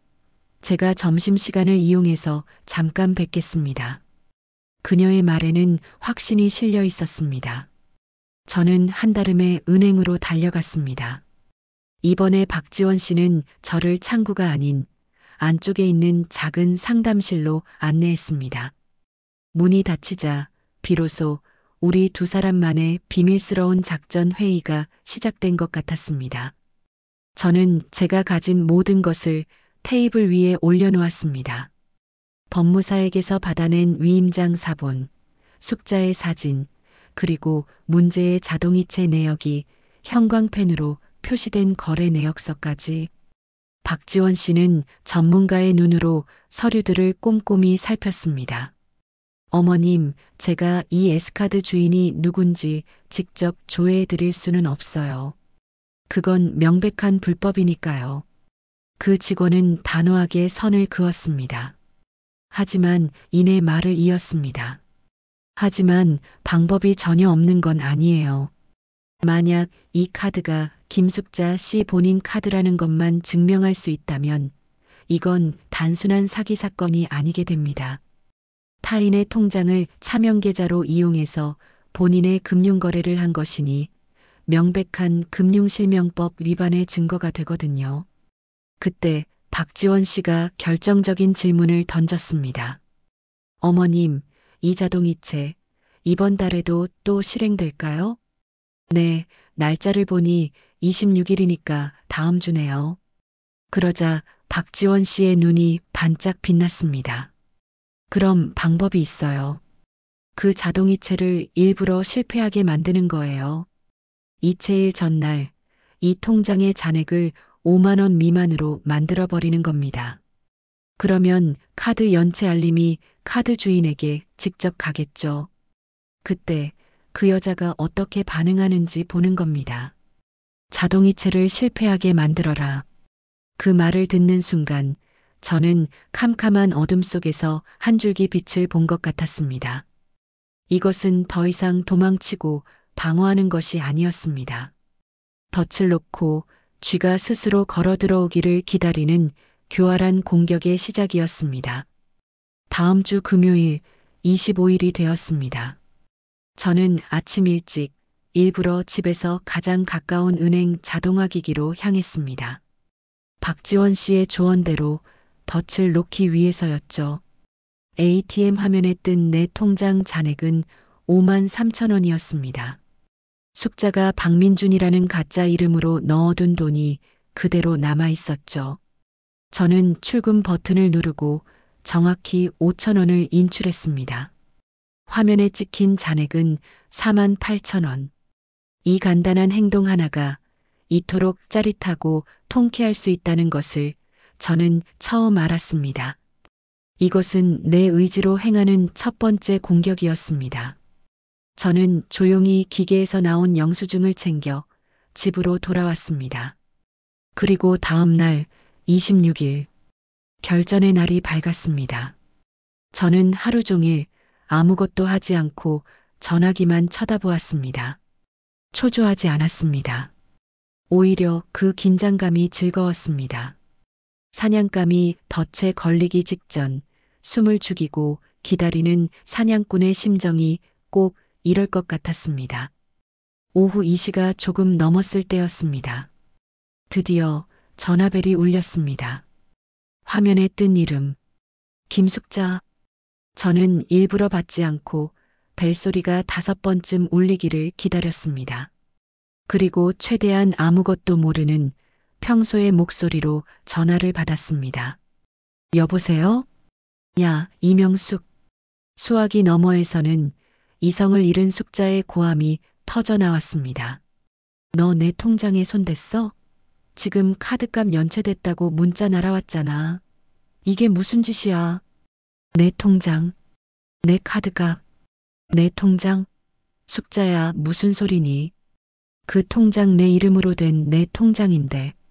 그리고 내 카드값이 왜 내 통장에서 빠져나가? 나는 S카드라는 거 써본 적도 없는데. 제 대답에 숙자는 잠시 할 말을 잃은 듯 했습니다. 자신이 무슨 실수를 했는지 그제야 깨달은 모양이었죠. 그녀는 헛기침을 하며 말을 바꿨습니다. 그게 아니라 내 친구 카드인데 내가 대신 내주기로 해서 아무튼 너 왜 통장 잔액을 비워놔? 사람 곤란하게. 하지만 이미 늦었습니다. 주사위는 던져졌고 그녀는 스스로 덫에 목을 들이민 뒤였습니다. 저는 통화 녹음 버튼을 눌러 방금까지의 대화를 파일로 저장했습니다. 이제 증거는 3개가 되었습니다. 법무사의 위임장, 부동산에서의 내 사진, 그리고 방금 내가 직접 내뱉은 내 목소리. 김숙자, 이제 너는 더 이상 빠져나갈 구멍이 없다. 나는 내일 아침 이 3가지 증거를 들고 너를 찾아갈 것이다. 내 마지막 거짓말을 들으러. 그리고 내게 지옥을 선물하러. 그날 밤 저는 잠을 이루지 않았습니다. 숙자와의 통화가 끝난 후 저는 식탁에 3가지 증거를 나란히 펼쳐놓고 밤이 새도록 그것들을 들여다보았습니다. 첫 번째, 법무사에게서 받아낸 위임장 사본. 두 번째, 부동산에서 웃고 있던 숙자의 얼굴이 담긴 사진. 세 번째, 내 통장이라고 소리치던 숙자의 목소리가 담긴 통화 녹음 파일. 이 3가지가 내 50년 우정의 초라한 결과물이었습니다. 저는 의자에 앉아 그것들을 하나씩 차례로 마주했습니다. 위임장을 보았습니다. 빼곡하게 적힌 글자들은 내 권리를 포기하고 내 모든 것을 넘긴다는 내용이었습니다. 이것은 내 믿음에 대한 사망 선고서였습니다. 핸드폰을 들어 사진을 보았습니다. 내 돈으로 부동산 투기를 하며 행복에 겨워 웃고 있는 그 뻔뻔한 얼굴. 이것은 우리의 우정에 대한 배신의 기념사진이었습니다. 그리고 마지막으로 녹음 파일을 재생했습니다. 야, 이명숙, 너 내 통장에 손댔어? 귀를 찢는 듯한 그 목소리. 이것은 김숙자라는 인간의 탐욕과 어리석음 그 자체였습니다. 얼마나 지났을까요? 창밖이 희미하게 밝아오고 있었습니다. 밤새 저를 괴롭히던 감정의 폭풍이 거짓말처럼 고요하게 가라앉아 있었습니다. 분노도 슬픔도 치욕감도 모두 빠져나간 마음은 텅 비어 오히려 평온했습니다. 저는 자리에서 일어나 3가지 증거를 커다란 서류 봉투 안에 가지런히 챙겨 넣었습니다. 이제 모든 준비는 끝났습니다. 나는 내일 친구를 만나러 가는 것이 아닙니다. 내 인생을 망가뜨린 한 사기꾼에게 그녀가 저지른 죗값의 청구서를 직접 내밀러 가는 것뿐입니다. 다음 날 아침 저는 숙자의 아파트로 향했습니다. 어제와는 다른 결연하고 흔들림 없는 발걸음이었습니다. 초인종을 누르자 잠시 후 문이 열렸습니다. 잔뜩 경계심이 서린 그리고 수면 부족으로 퀭한 숙자의 얼굴이 나타났습니다. 또 왜 왔어? 그녀는 어제의 그 기세등등하던 모습은 온데간데 없이 잔뜩 날이 선 고양이처럼 저를 노려보았습니다. 저는 그녀의 저기에 찬 시선을 피하지 않고 조용히 말했습니다. 잠깐 얘기 좀 하자. 마지막으로. 제 목소리에는 어떤 감정도 실려 있지 않았습니다. 그 점이 오히려 숙자를 불안하게 만든 모양입니다.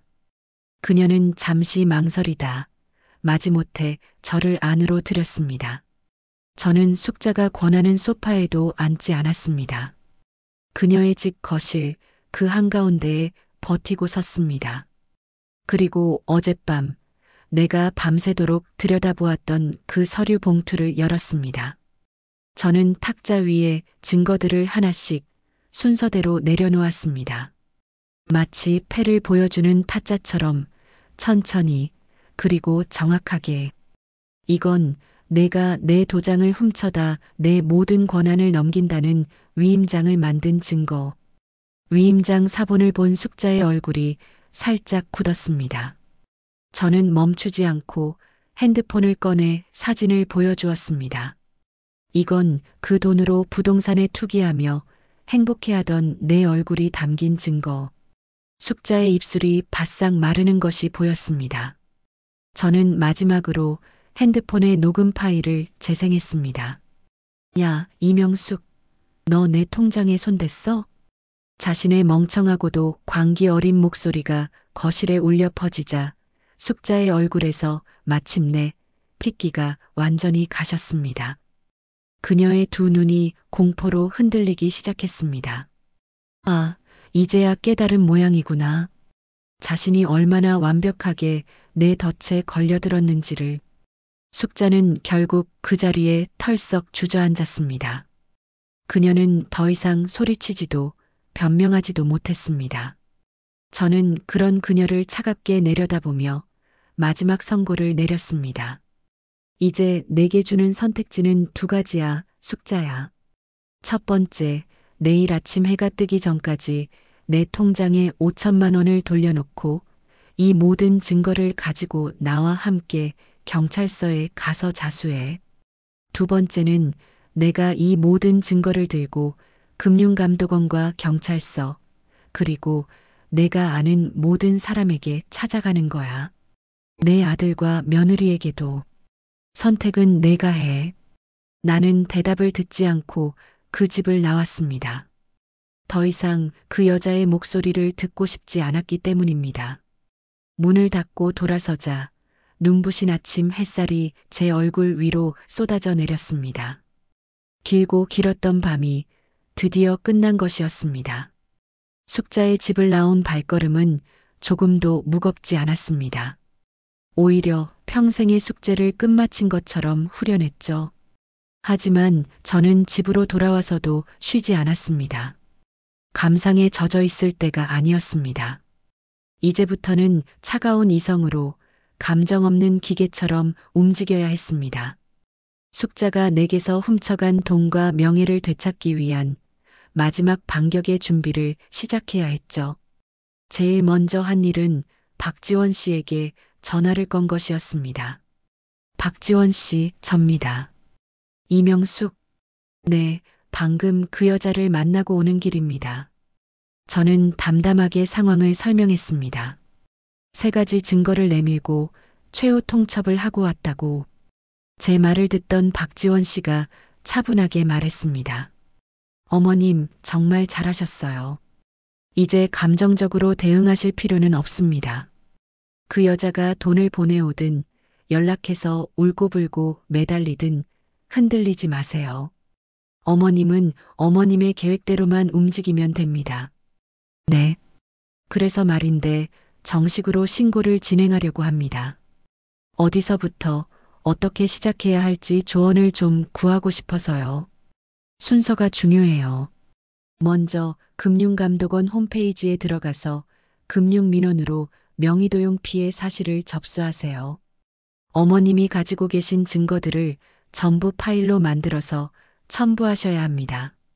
그리고 민원이 접수되면 나오는 접수번호를 가지고 내일 아침 바로 경찰서 민원실로 가시는 거예요. 박지원 씨의 설명은 군더더기 없이 명확했습니다. 저는 그녀가 알려준 대로 먼지 쌓인 컴퓨터를 켰습니다. 평소에는 인터넷 뉴스나 보던 낡은 컴퓨터가 오늘따라 제 복수를 위한 가장 강력한 무기처럼 느껴졌습니다. 금융감독원 홈페이지에 접속해 지난 몇 달간 있었던 모든 일을 한자 한자 감정을 배제하고 사실에 입각하여 써내려갔습니다. 언제, 어디서, 누가 어떻게 마치 동사무소에서 공무보고서를 작성하던 시절로 돌아간 것 같았죠. 위임장 사본과 사진, 통화 녹음 파일을 차례로 첨부했습니다. 그리고 마지막으로 민원 신청 버튼을 눌렀습니다. 화면에 민원이 정상적으로 접수되었습니다라는 문구가 떴습니다. 그 아래에는 접수번호 숫자가 선명하게 보였습니다.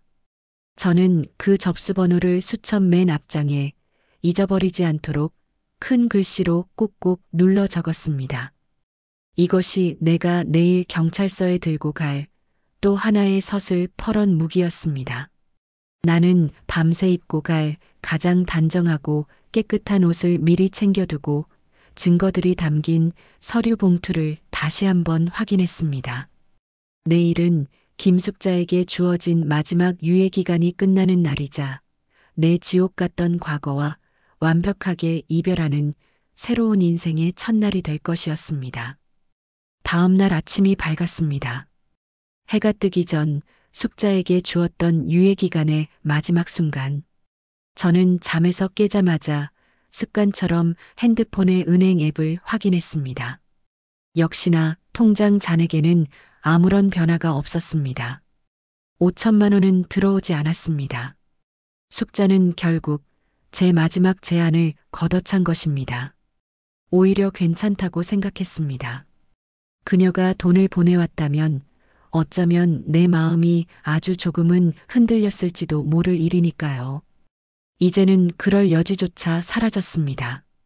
아침을 먹고 외출 준비를 하는 동안 핸드폰이 미친 듯이 울리기 시작했습니다.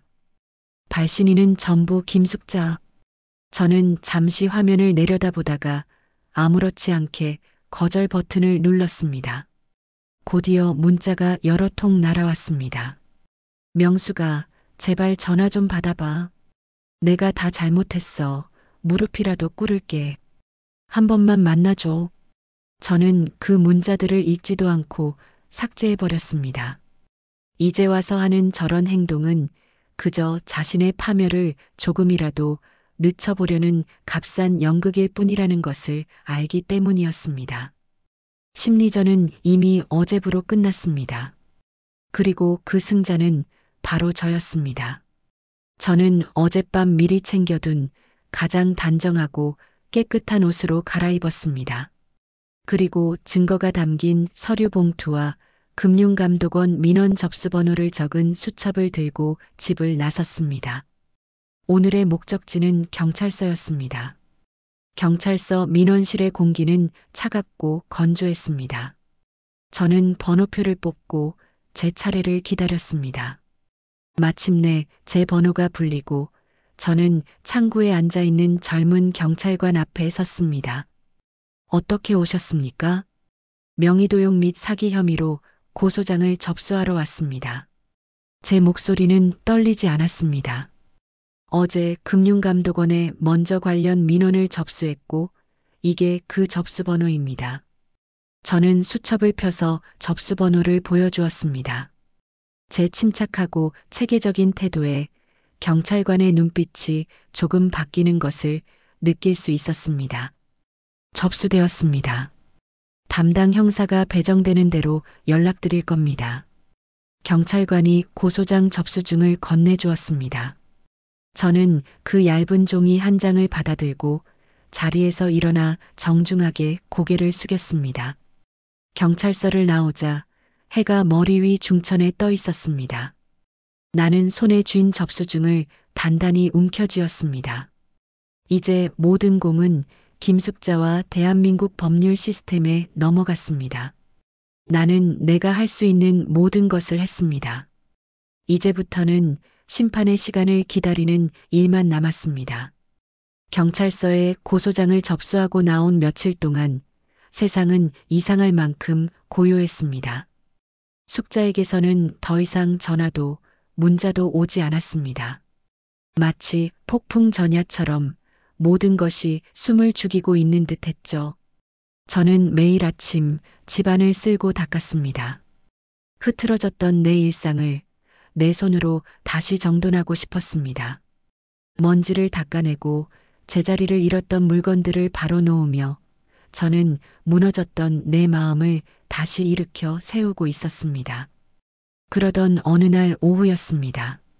모르는 번호로 전화가 걸려왔습니다. 여보세요. 안녕하십니까? 서울 남부경찰서 지능범죄수사팀 김성우 형사입니다. 이명숙 씨 되시죠? 지능범죄수사팀.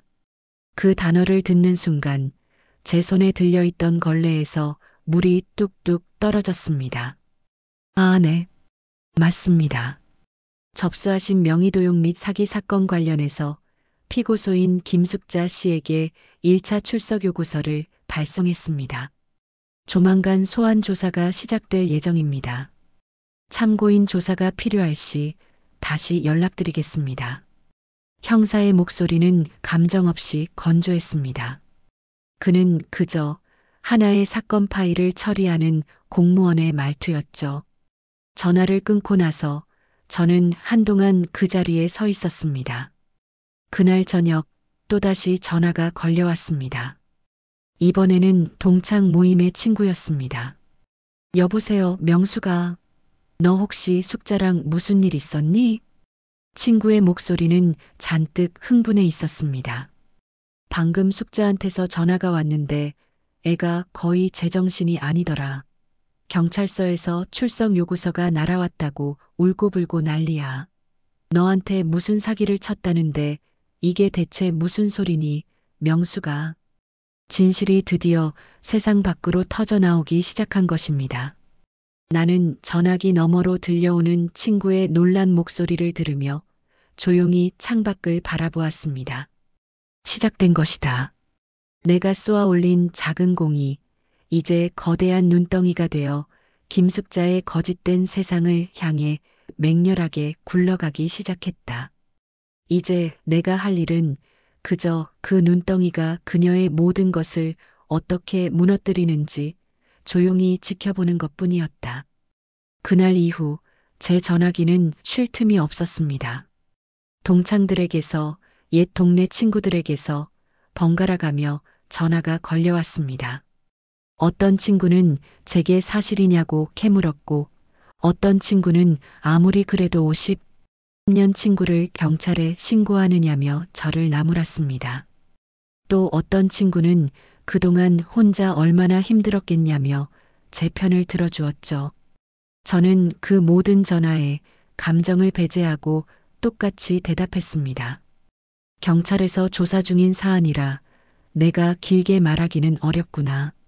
모든 게 밝혀지면 그때 다시 이야기하자.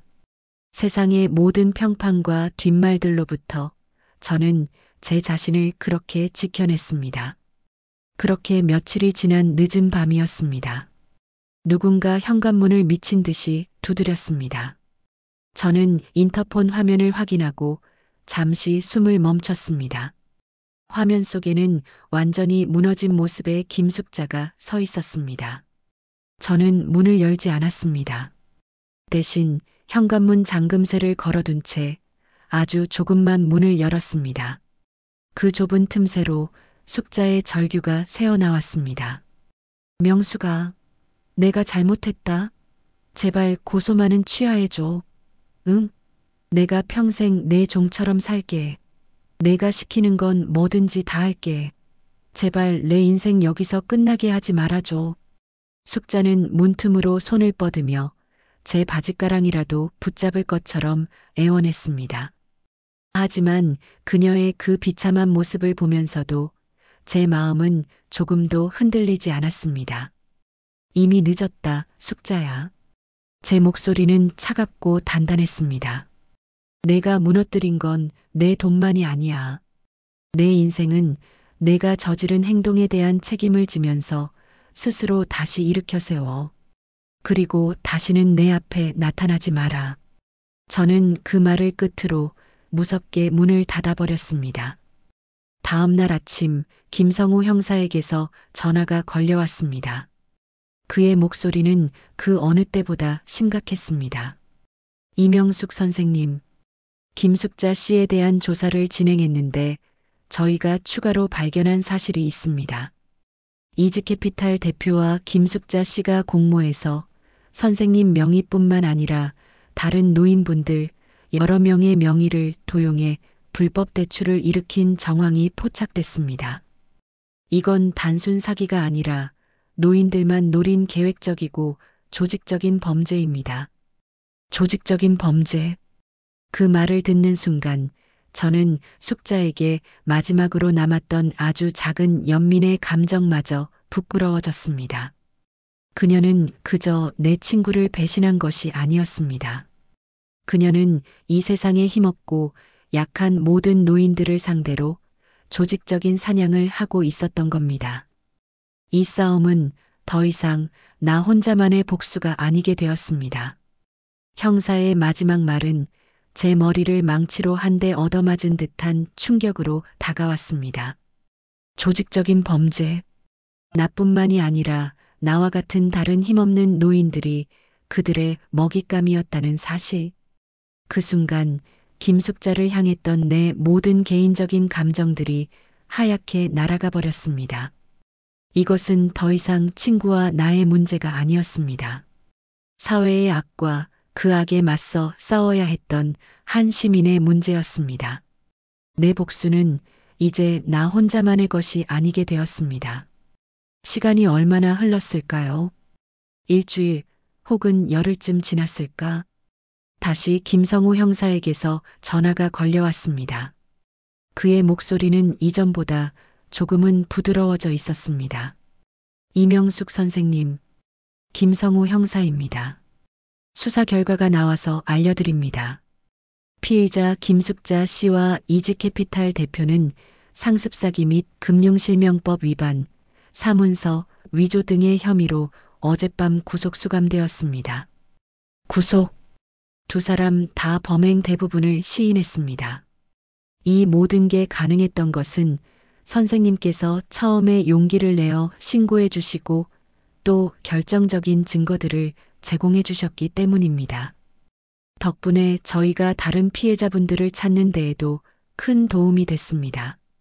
정말 큰일 하셨습니다.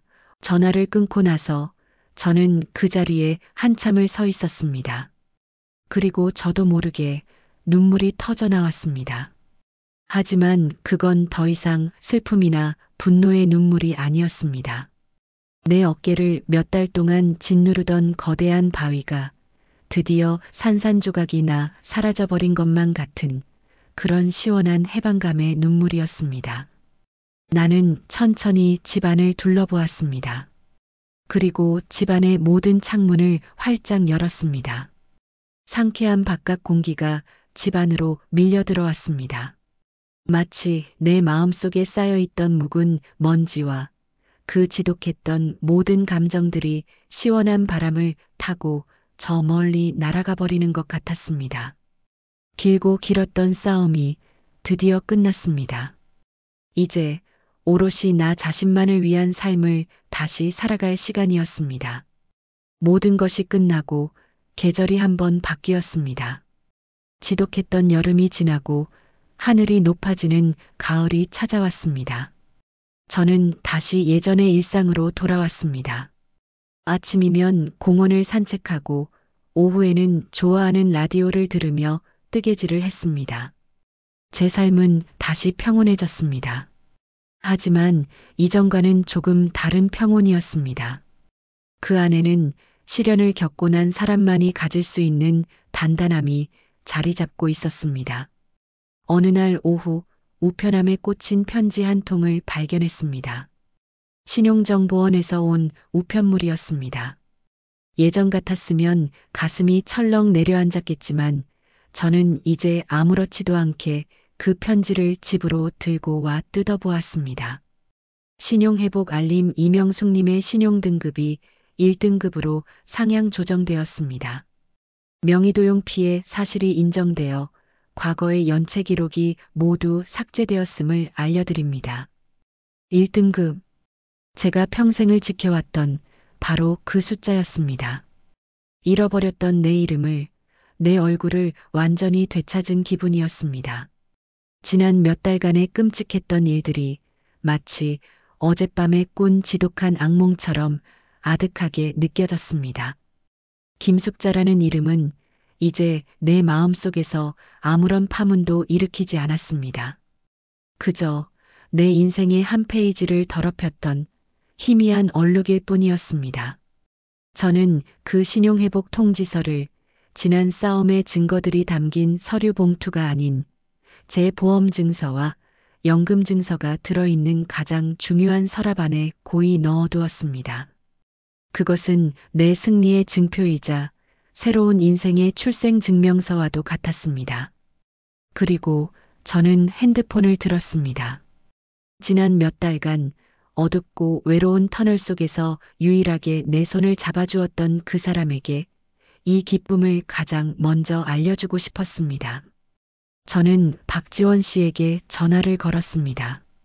수화기 너머로 언제나처럼 밝고 똑 부러지는 박지원 씨의 목소리가 들려왔습니다. 여보세요? 네, 박지원입니다. 아, 어머님, 이명숙 어머님. 안녕하세요. 그동안 잘 지내셨어요?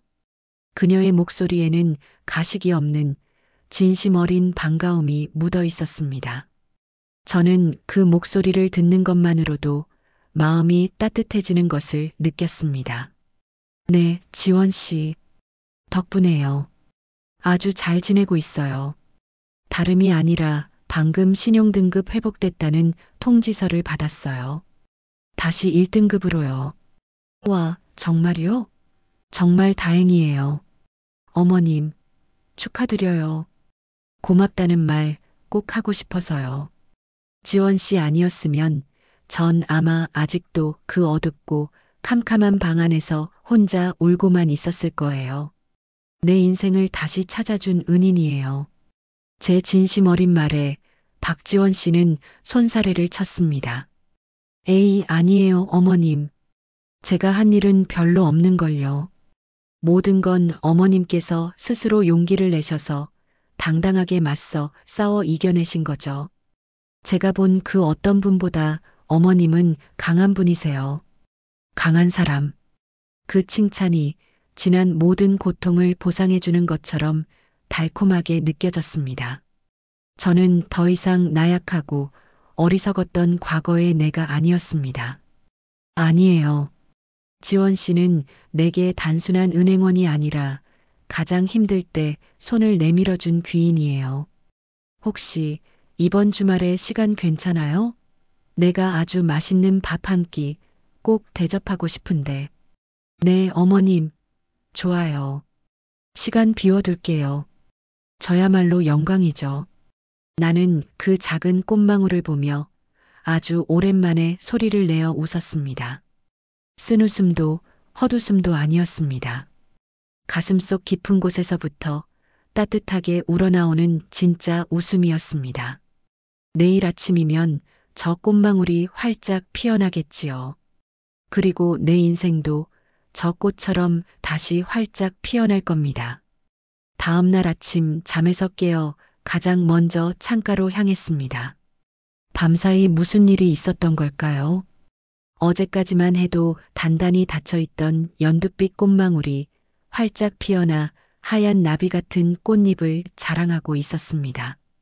그 작고 순결한 생명의 모습에 저는 한참 동안 시선을 뗄 수가 없었습니다. 나는 한때 내 인생이 끝났다고 생각했습니다. 50년 지기 친구의 배신으로 모든 것이 무너져 내린 그 잿더미 위에서 다시는 아무것도 피어날 수 없을 것이라고 그렇게 믿었습니다.